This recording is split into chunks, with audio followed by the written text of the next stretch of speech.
Ready na ba kayo makipagkwentuhan? So meron po tayong magandang topic ngayon, actually ito na po ang magiging last topic natin. Yes. Para sa series natin na ito. Next week magi-start po tayo ng panibagong series na kung saan i-discuss talaga natin doon yung lahat ng pangangailangan mo, 'di ba? Yung all-in-one, no? Nakaka-excite.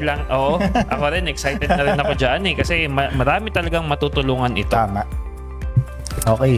So today, we're going to dive into something na talagang meron tayong dahil dito sir, yung topic natin last na to is before nga tayo mag-dive into sa mga next topics natin, no. So ngayon ay isa topic natin about sa investment doon sa mga aghahanap pa rin ng pwede nilang pag-investan or i-diversify ang kanilang funds sa mga members natin dyan or sa mga viewers natin na hindi pa rin members sa ating iPro Cooperative.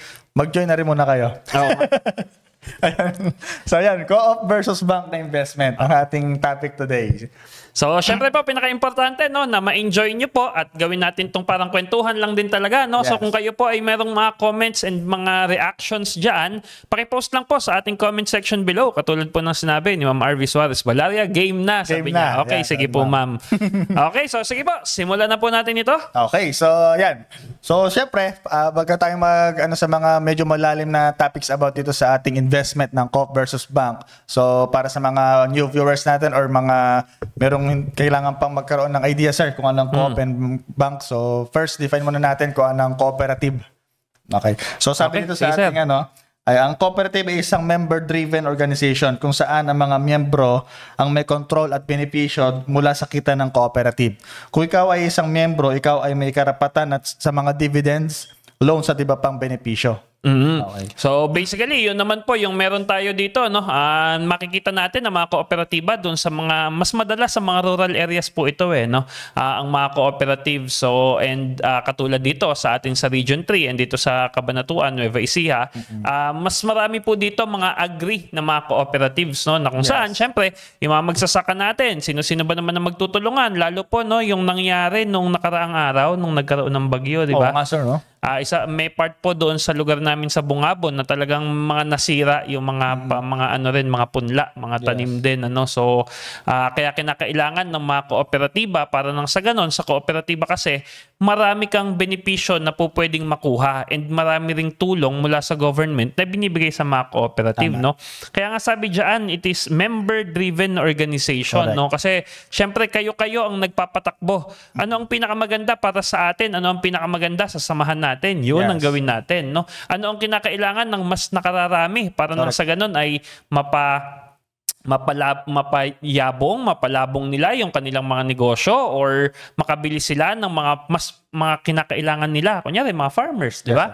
Kung kinakailangan nila ng dryer o ng farm oil, di ba? Kung yun yung kinakailangan, edi yung pera ng kooperatiba natin, doon natin dalhin. Parang sa ganun, lahat tayo makinabang. So, ganun po ang kooperatiba, So, community-driven talaga. And sinasabi naman na natin ito mula pa nung simula, di ba?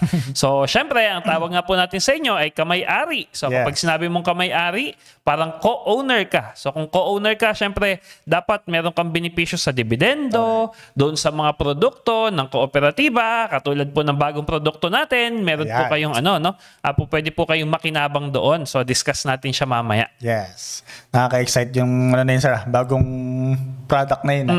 Saka sir, di ba, member-driven organization. So, lahat tayo members dito may bosses. Di ba, sir? So, kaya kailangan parang kailangan din mag-participate tayo mga members dito sa ating cooperative. So, yan. So, ilan lang, sir, mga key takeaways natin ito sa cooperative para lang magkaroon silang idea kung fit ba sa kanila itong investment na ito. Okay, number one takeaways natin dyan is pagdating dun sa dividends. Okay. So, kung kumikita ang kooperatiba, hati-hati ang mga miyembro doon, mas mataas ang return kumpara sa bangko. So, yun lang naman sabi, sir, sa mga natin. Oo, historically speaking, kasi nga po, di ba, katulad nung sinabi natin nung isa panlinggo, balikan niyo po, dahil si Sir Chokoy kasama natin nung isang linggo May special guest tayo last week. May special guest Kung babalikan po natin, syempre, kung tutusin, pagdating sa investments, higher risk, higher return. Correct. Di ba? Yun lang din naman po siya, kasi, syempre, ang comparison natin ay bangko, sige, anuhin muna natin. Ano naman yung bangko?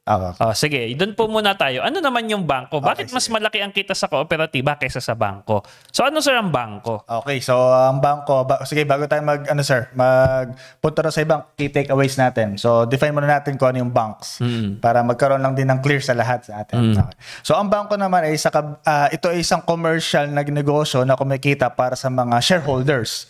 Ang mga bank product tulad ng savings accounts, time deposits, ay may mga interest rates pero mas mababa kumbaga kumpara doon sa cooperative. Okay, so parang sa pagdating sir sa interest earnings sa bangko, mag-invest tayo ng pera doon or mag-invest ka ng pera at kikita ng interest yan pero hindi ito kasing laki ng sa mga cooperatives eh. Diba sir? Parang historically speaking, kumbaga ganun. Pero when it comes naman sa another key takeaways natin doon sa banks, as a security, ito ay under ng PDIC. Oo, tama. Diba? Yun yung isang greater advantage talaga. Kumbaga insured yung natin doon sa banks. Which is safe na safe. Dahil merong PDIC na sir, diba? Correct. Mayroong insured yung ating deposits doon sa mga bank. Correct, tama. Kasi di ba, ang mga bangko po talaga ay ginawa for safekeeping lang din naman talaga eh, no? Sabi nga natin doon sa mga dati nating mga kwentuhan session, kapag ang gusto mo ay liquidity, gusto mo ay perang in out, ilagay mo yan sa bangko. Correct. Kasi doon maliit ang interest din, di ba? And doon, since malaki na sila, mas madaming pera ang meron doon. Compared, syempre, doon sa mga kooperatiba natin, no? Kasi nga yung security, kaya mas malaki yung interest ng mga nasa kooperatiba, historically speaking, dahil unlike sa mga bangko na meron silang security. Naman, 'di ba? So halimbawa, ikaw din, no, maglalagay ka ng pera sa kung saan, 'di ba? Kung isi-secure kita na yung pera mo ay I guarantee you. Ayun ang pwede sabihin yung guarantee. Yung guarantee, no? I guarantee you na makukuha mo yung pera mo sa akin. Syempre ako na magbibigay noon, kaya kong ibigay sa iyo sa maliit na interest. Correct. 'Di ba? O sasabihin mo sa akin, doon sa kabila, 4% ang bigay niya sa akin. Tama. Sige, doon ka na lang, 'di ba? Kasi sa akin ginagaranti kita, doon sa isa hindi naman, no? Kaya nga po kung tutuusin, pagdating sa investment sa banks, kung mapapansin niyo po ang mga bangko, meron silang meron silang mga investment products talaga na ka-tie up nila yung ibang investment houses. Kasi ang bangko, kung titingnan natin, hindi talaga siya more on investment. Tama. Ang bangko ay more on safekeeping talaga ng pera mo. So kung gusto mo savings, lagay mo sa bangko. Gusto mo ng investment, lagay mo sa kooperatiba. Yes. Ganun po talaga siya. Pero bakit ito investment co-op versus bank? Kasi po pwede ka rin namang mag-invest sa mga bangko sa pagbili ng shares nila. Tama. Sa Philippine Stock Exchange. Yes. No? So po pwede po kayong mag-invest doon. Katulad noong nakalimutan ko nasa video pa kasi si Ma'am Arvin noon nung nakita ko yung parang ang kinita ng video noon ay 6.18%. Yun yung kinita naman niya, no? Na parang dinistribute nila as dividendo. Anong year ba yun, sir? Nakalimutan ko na mga 2017 siguro 2017. yun. Matagal na po yun. Pre-pandemic pa, sir, no? Oo, nakita ko lang sa brochure yun, no? So ganun po yung difference. Kaya yung mga bangko ay meron silang mga ka-tie up na investment. Pwede kang mag-invest sa bangko sa sa stock market. 'Di ba yung halimbawa yung BPI, no? Yes. As a bank. BPI yung bangko. Doon ka magsisave. Pero si BPI ay merong parang, ano ba tawag doon? Ka-tie up na company yung... Parang subsidiary. Oo, subsidiary yata na parang BPI na asset management. Yes. So yun naman yung talagang nandun sa investment. Kung tutusin, yun yung kalaban talaga ng kooperatiba. Yung BPI asset management, hindi yung BPI as bank. As banks. Kasi nga ang bangko ay more on savings. Dahil ang interest rate niyan mas mababa. Pero syempre may mga PDIC yan, mas secured yung pera mo doon. So kumbaga parang ito, sir, general siya, no? And then kung ihimay natin yung talagang parang yung ang kakompetite talaga ni co-op doon is yung mga subsidiary ng mga banks. Oo, na mga more on asset management, more on investment, 'di ba? Yung may mga fund manager sila na magbabayad ka ng mga performance fees, entry fee, exit fee, ilalagay nila sa mga UITF. Ayan, ang mga yan. Mga UITF, no, sir? Oo, yun po yung mga kakompetensya talaga ng co-op pagdating sa mga produktong investment o investment mo sa bangko. I see. So kaya pagka usapang interest, talagang malaki ang difference. Oo, malaki talaga ang difference. Cooperative. Kaya dapat i-compare natin sila doon sa alternative na investment side ng bangko. Kung kung talagang nerdy ka, katulad kanya, overthinker, ganon. Kung gusto mo pang inaaral lahat ng mga bagay na yon, di ba?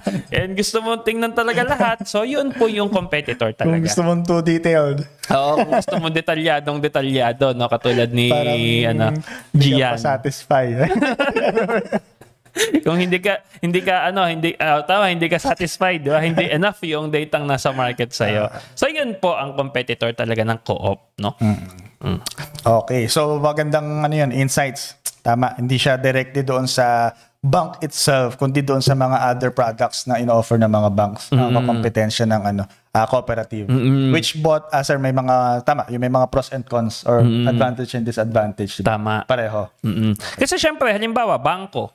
Pag nilagay mo yung pera mo sa savings ng bangko, hindi naman na malulugi yan. Unless magsaray bangko, no? May mga nagsasarabang bangko, meron din naman, di ba? Yes. O katulad dito sa amin sa Bungabon po, no?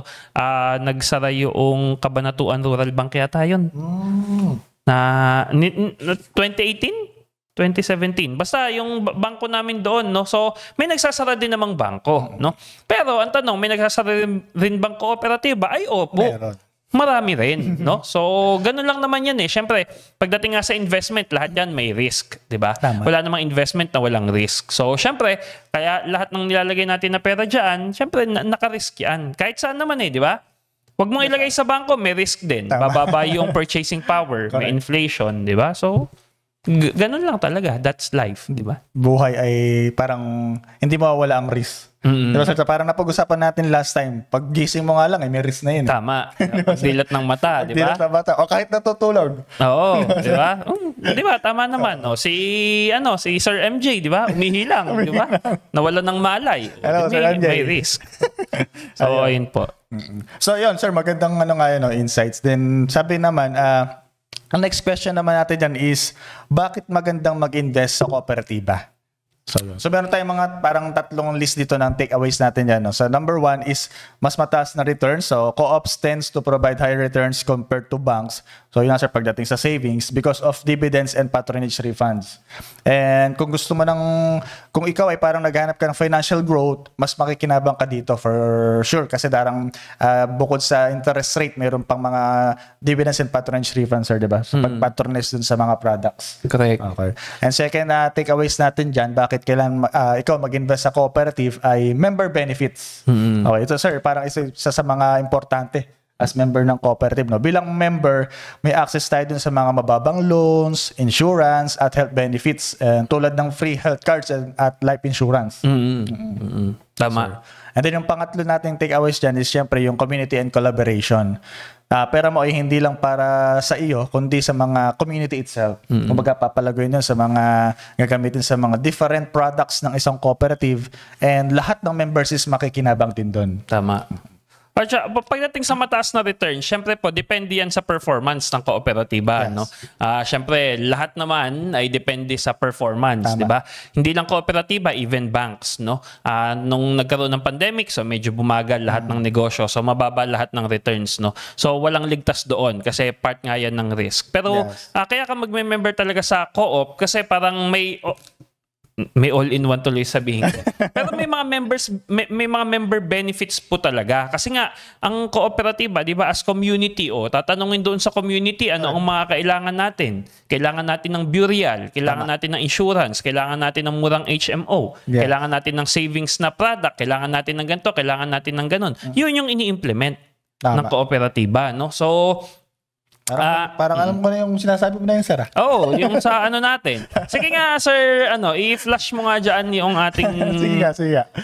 Ayan. Halimbawa po, yan, no? Yan po yung ating iPro 5-in-1. Yan po yung bagong produkto na ilo-launch ilo-launch ng iPro, no? Sa mga susunod na linggo. Kasi po, nakita natin na maraming produkto sa market na iba-iba, 'di ba? Merong nagbebenta sa iyo ng investment, may nagbebenta sa iyo ng insurance, anong type of insurance ang kailangan mo. May nagbebenta sa iyo ng HMO. Syempre, kinakailangan mo kapag ikaw ay mao-ospital, hindi mo inaasahan. So ano yung pipiliin mo sa lahat ng 'yon? May mga accident pa, may mga burial benefits pa like yung mga harana, 'di ba? So ano yung pipiliin natin sa lahat ng 'yon? Eh syempre, kinakailangan mo rin ng extra source ng income. Tama. Exactly. So parang yung lahat po na yan, pinag-isa na lang po natin lahat dito sa iPro 5-in-1 po natin. No? So sa iPro 5-in-1, kung kukuha po kayo niyan, una, magkakaroon po kayo ng investment, kikita ng dividend at patronage refund kasi naka-invest yan sa co-op. Okay. Ikalawa, magkakaroon po kayo ng life insurance dyan na worth 100,000. Kaagad na, no? And then kapag po yung mga hindi natin inaasahan na aksidente, na disable or naputulan ng kung ano man, no, wag naman sana. Tama. Pero kung ganun po yung mangyayari sa atin, ang daming may motor lalo dito sa Cabanatuan, di ba? Naka-single, naka-tricycle. So, kung kukuha po kayo ng iPro 5-in-1, may up to 100,000 pa po kayo na benefit doon. Correct. Ito pa yung ganda, yung mga harana, di ba? Yung harana na minsan nagbabayad na 1,000 sa isang buwan kasi ang daming namatay, di ba? Burial benefit. O dito po sa iPro 5-in-1, meron po kayong up to 35,000 pesos worth noong burial benefit. Ayos. No? And syempre, yung sinasabi po natin kanina, no? Yung sa health po natin. Sa health po natin, syempre, napaka-important niyan kasi yun yung expense na wala kang choice. Kapag may na-ospital, kailangan i-ospital. Kailangan isugod.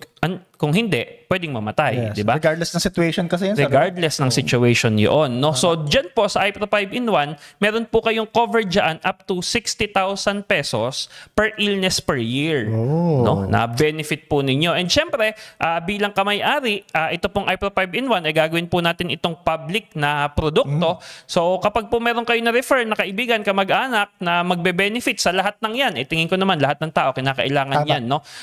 Meron po kayong extra referral bonus mula sa iPro. And lahat po ng yan, nung ginawa po natin yung produkto, alam niyo po ba, ang kinakailangan niyo lang po dyan is mag-save po kayo ng 20 pesos per day. Grabe.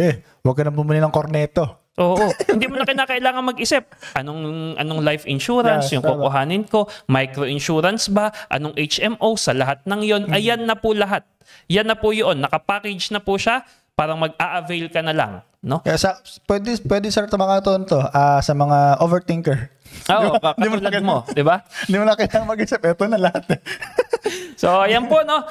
Wag po kayo mag-alala. Sa mga susunod na linggo, mas i-discuss pa po natin siya and kung paano nyo po yung mamamaximize. Kung kayo naman po ay nakikinig ngayon sa video na ito, whether replay or sa live natin ngayon, kung interested po kayo, mag-message lang po kayo dito sa, sa group, sa Facebook ng ating cooperative or i-comment nyo lang po iPro 5-in-1 dyan sa comment section below. Tama. Grabe, no? All-in-one talaga. Okay, so yun po yung mga members benefit, no? Part na rin po kasi yun dahil marami po tayong collaboration na ginawa doon sa kooperatiba natin, no? Para mag-benefit po talaga. So, ayun po. So, yun yung kasi pinakinggan natin yung mga sinabi ng mga members natin na madaming tanong. Ano po ba yung magandang insurance? Ano po ba yung ganito? Saan po ba dapat ganon? O ayan, kung magsisimula ka, dyan ka na magsimula. Tama. 20 pesos a day. Napakagandang, kumbaga, ang tawag natin dun, sir, starter pack. Kumbaga, di ba? So, lalong-lalo na sa mga hindi pa rin talaga alam kung saan sila kukuha ng mga insurance. Tama. Aras ito, naka-define na. Correct. And may investment pa. Correct. So, isang lang yan. Sabi nga namin, isang Coke lang yan sa isang araw. Umiwas ka lang sa Coke, di ba? Naging healthy ka na, meron ka pa lahat nun. O, di ba? Ayos. Full package talaga. So, dinaig nito yung kape. Hindi na 3-in-1, 5-in-1 na. Diba? Baka may ibang ingredients na doon. Ayun, sige. So, yun. So, yun po yung mga parang reason or mga takeaways natin kung bakit tayo ay pipili natin mag-invest sa isang cooperative. Sa mga ganong benefits din. So, next naman, syempre, tingnan natin kung bakit natin kailangang i-consider din na mag-invest tayo dun sa bank. Okay. So, meron tayong tatlong key takeaways din dito sa ating mga banks. So, number one, ay yung safety and security. So ang ating pera doon ay insured na hanggang 500,000. So ito sir yung sinasabi natin kanina, no? Yung covered ng PDIC. Yung nakalimutan ko na, basta insurance commission yan. So, Philippine Depository Insurance Ayan, Commission yata or Deposit Insurance. Basta yun. Ayan, basta yun. Basta insured. Basta insured yung pera. Ayan. Pag nagsara yung bangko, up to 500,000. Kung 500,000 po, no, kinakailangan nyo kasing i-check yun eh. May mga bangko po kasi na up to 100,000 lang. Ayan. May 200,000, ganyan. Pero yung mga malalaking bangko, up to 500,000. Yes, I think sa mga sir, no, sa counter ata, doon nakalagay yung mga ganito, kung up to saan yung kanilang kayang i-insured. Tama. So yun po. So second takeaways natin kung bakit natin kailangan din consider na mag-invest tayo sa bank is syempre yung kung naghahanap tayo ng convenience. Okay, so meron to mga ATM sa mga branches na malapit sa iyo. Kung madalas kung halimbawa ikaw madalas ka mag-withdraw o mag-transfer o mag-save, parang ito yung mga isa sa mga madaling option. Tama. Mag-invest tayo sa banks. Correct. And pangatlo na takeaways natin dyan is low risk and steady returns. Okay, dahil mga bangko sir, 'di ba, merong stable and may low risk investments yan. So kung ito yung parang ikaw mga kind ng investor na alam mo yun, parang gusto mo medyo guaranteed siguro or talagang low risk ka. So parang pwede mag-consider itong mga investment sa banks. Except kung stocks po, no? Again. Kasi iba-iba yung investment sa bangko na po pwede nating pasukan. Ito po ay kung ilalagay nyo yung pera or ilalagak nyo yung pera sa bangko at nasa saving siya, yun. No? Time deposit, yan, di ba? Parang ayan na yon. Talagang alam mong maibibigay yun. Pero syempre may mga iba pong mga produkto na investment ang banks na high risk din naman, no? Like yung mga funds nila na nasa stocks. So volatile din yan. Kung nasa bonds naman, ayan, medyo steady yan. Kung nasa money market securities, ayan, mas steady yan. No? So, yung mga yun po. Pero syempre, yun nga, accessibility, di ba? May mobile app kahit madalas mag-crash. At least, di ba, may mga mobile app na madali yung access talaga. Very convenient. Very convenient talaga. Kasi dyan mo nga po pwedeng ilagay yung pera na kinakailangan mo. No? Ang pera na i-invest mo sa co-op, dapat yan yung perang pang long term mo talaga. Okay, kasi habang nag-grow ang kooperatiba, di mas nagiging maganda yung yung pera po na nilagak mo doon. Yes. Okay. So sige sir. Iwas pa sa Sabagay, pareho naman sila sir, no? Iwas pa sa inflation, kumbaga. Oo. Yun naman yung kanilang parehong kumbaga sa advantage. Well, depende kung nasa ang product siya, no? Kasi ang masasabi mo lang kasing product na iwas inflation ay yung mga product na mas mataas yung percentage kesa sa inflation. So halimbawa, ang inflation rate ay 4%, no? Yung sa interest rate natin sa mga deposits ngayon, 0.25% lang yata eh. So ibig sabihin doon, medyo talo ka pa rin ng konti, no? So, kumbaga, parang depende pa rin sana sa Depende pa rin sa produkto. Sa products na pag-investan. Oo. Pero kung syempre, ilalagay mo siya, halimbawa, sa bonds na kumikita ng 7% per annum, ayan, na-defeat mo yung inflation, no? Saan mo ba makukuha yung mga bonds na ganun? Sa bangko po, may mga ganun. Ayun. So, inquire lang po sa banks. Oo. Ayun. Kung masyado naman kayo nakokomplikatean, inquire lang kayo sa iPro. Tama. Kung wag na mag-overthink. Okay, next. So kung may mga may mga insights tayo diyan, so sa mga nanonood diyan sa atin sa live sa Facebook page and sa mga makakapanood ng replay nato sir, no. So pwede pa naman din silang diyan mag-comment. And naman tayo diyan. Active naman tayo sa ating social media. So makikita pa rin natin yung mga comments natin diyan. Para sa ganun yung mga insights nyo and gustong i-share, so rin natin. Magkaroon din tayong mga ideas. Ayan. Okay, sige. Last na question natin dyan ay ano ba ang dapat mong piliin? Okay, so eto sir, parang ito na yung difference ng decision making na, kumbaga, na gagawin ng ating mga members dyan or mga future members or mga viewers natin, makapanood ng video natin. So first ay kung gusto natin mag-invest for the long term and gusto natin mga higher returns, so parang magandang pagtuunan pansin yung cooperative itself. Okay. Parang kung willing ka maghintay, willing to wait pa yan. Nakapaghintay ka naman, di ba? Worth it. Ayan, mag-contribute para sa kapakanan ng lahat ng member. So, Co-ops ang best investment. Iba in love. Yun. So, yun. So, pinawisan ako nila. Pero, syempre, Joy, namula. kung priority mo naman ay liquidity at mabilis na access sa pera, so parang banks ang best sa'yo. So, yun. So, lagay ng mga, sir, convenience, yun. And, yun nga, sir, parang mga online access na makakapag-transfer agad. Huwag mo na i-zoom. Ayun. Zoom mo pa nga. Namumula. Joy, pinawisan. Parang nakapawis yung ano dito, aircon na. Okay, so tama po. Agree po tayo doon. Sinabi ni ni Sir Gian kasi kung gusto mo nga ay savings, no? Pwede po diyan yung banks at gusto mo accessible. Pero syempre kung gusto mo na more on investment talaga siya and long term, katulad po sa iPro Cooperative, no? Kung mapapansin po natin, nag-grow yung mga products natin based doon sa mga pangangailangan and sa mga sinasabi ng mga miyembro natin, no? So tinutugunan natin yung mga sinasabi po nila through emails, etc., no? So ito na po 'yon, no? So at least dito mas customized kung ano yung sa pangangailangan mo. Yes. Kasi hindi man po tayo kasing convenient ng mga bangko pagdating doon sa mga access sa pera, etc., etc.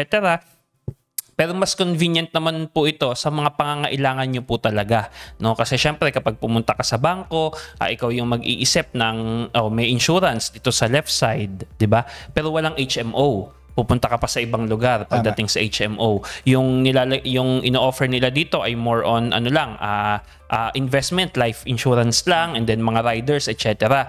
Wala din doon yung investment talaga. Kung gusto mo investment, pupunta ka doon sa kanan. No? So ikaw yung mamimili isa-isa. And then syempre ultimately, kapag meron ka na refer na mag-open ng bank account doon sa bangko na yon, wala ka namang extra income doon. Pero syempre dito sa atin sa kooperatiba, no, pwede kang kumita pa ng extra. No? So, ayan, yung mga convenience na binibigay, yun naman po ang convenience na binibigay natin sa inyo. Hinanap natin kung ano yung mga best na mga products available para sa isang one-stop or all-in-one na solution natin pagdating sa wealth building or sa wealth creation natin. And then, eto na po yun, yung sa iPro 5-in-1. And, syempre, in the future, mas dadagdag pa po yung mga produkto natin para sa inyo. Kasi naman, sir, ang importante, no? Parang kung ano talaga yung magbe-benefit sa lahat ng mga community natin o sa mga members. Which yun lang naman ang ating ginagawa. Tama. Para makapag-serve sa kanila. Alright. Yes. Wala bang dyan? Wala, sir. Alright. Sige. So sa mga pagka makapanood ng mga replay nitong ating video na ito, so hopefully makapag-share din sila ng mga kanilang insights and ideas dun sa ating comment section. Ayan. Okay, kung na-enjoy natin itong session na ito, no, so please feel free to share it with your friends, family, or anyone who might benefit from what we talk about today. The more the merrier. So let's grow our cooperative growing. Opo. And syempre, huwag niyo pong kalilimutan na syempre invite po kayo ng mga family members ninyo. Lalo po next week, no, magsisimula po tayo next week doon sa pag-discuss ng iPro 5-in-1 natin and kung paano siyang mas mama-maximize po natin, no. Kaya invite po kayo, syempre mas marami tayo, mas masaya magkwento, di ba? Mas masaya rin magkwento talaga kapag mas madami po tayo, no? Marami, para mas maraming interaction, kumbaga, sir. Tama. Parang doon pala makapag-create tayo ng mga, kunwari, may mga question and answer, so masasagutin natin agad. Diba, sir? So, yan. Okay, so bago tayo magtapos, I will encourage you to take action doon sa mga na-share natin ngayon, no? Especially doon sa, hopefully nakakuha tayo ng insights and ideas pagdating sa kung ano ba, kung namimili tayo kung saan tayo mag-invest, kung sa cooperative or sa banks. Yes. Dahil ayun, may nabigyan na tayong mga key takeaways pagdating sa cooperative and banks. So, depende lang talaga sa atin kung ano yung mag-fit doon sa ating goals and personality natin, sir. Diba? So, yun ang pinaka-importante naman doon. Yes po. And also, don't forget to check out po yung mga resources na meron tayo dito sa ating kooperatiba, no? Kasi of course, there's always something new na pwede nating matutunan. And andito naman po tayo to support each other parang every step of the way. Tama. Okay, so salamat ulit mga iPro for tuning in. So hanggang sa susunod ating kwentuhan session, and palagi po nating tatandaan na ang kasaganaan ng buhay ay napagtutulungan. See you next week.